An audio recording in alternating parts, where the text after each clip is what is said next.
राजा हमसे बियाह कब करवा हो।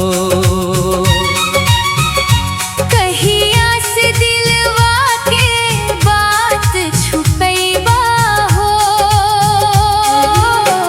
तोहरे बिना नइखे मन लागे, रात भर नींदिया ना आवे। राजा हमसे बियाह कब करवा हो। सजनी के अपना कब करवा हो।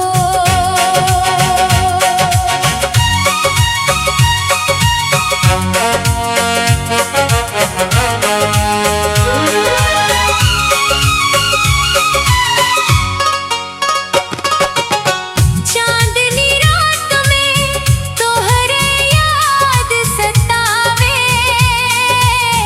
दिलवा के धड़कन तोहरा नाम सुनावे।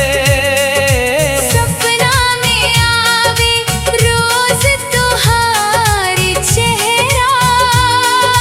तोहरे बिना लागे सोना सवेरा। कब ले करबो हम इंतजार हो। सुनला दिल के पुकार हो। राजा हमसे बियाह कब करवा हो। मांग में सिंदूर कब भरवा हो।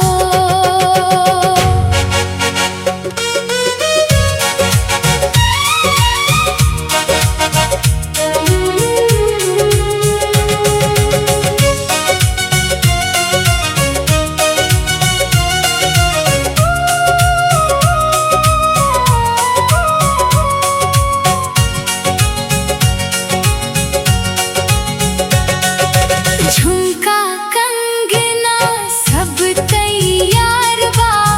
तोहरे नाम के 16 श्रृंगार बा। माई से कहबू कि भेजे बरातिया। बज जाव ढोलक और बाजा ताशा। सज के बैठब तोहरे द्वार हो। ले चलिहा अपने संसार हो। राजा हमसे बियाह कब करवा हो। सजनी के अपना कब करवा हो।